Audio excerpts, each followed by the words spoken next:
Аман виш овие старциве не може да стојат во автобуса за шетање се први.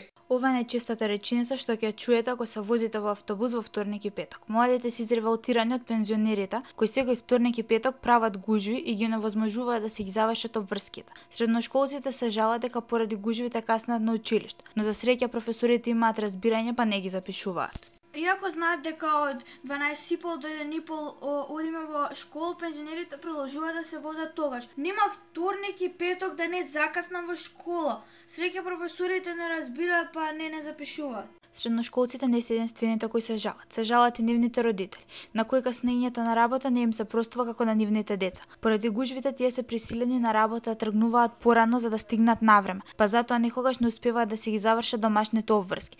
Но овие жалби пензионерите велат дека возењето на автобус е нивно право и тие цел живот работеле и тие ги заработиле автобусите. Исто така се жалат и на некултурата на младите, кои велат дека постојано се караат со нив.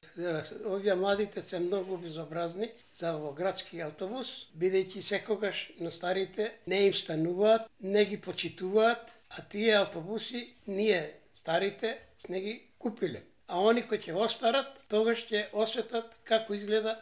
На пензионерите се жалат и возачите на автомобили, кои велат дека пензионерите за да стигнат на време да ги фатат автобусите поминуваат на улиците на места каде што нема пешачки и семафори и затоа ги доведуваат во опасност и нивните животи и животите на возачите. За да се решат гужвите беше воведена и бесплатната сабота, која не ги реши проблемите. Кој е следниот чекор што ќе го преземат ЈСП и градот Скопје за да ги решат гужвите во вторник и петок?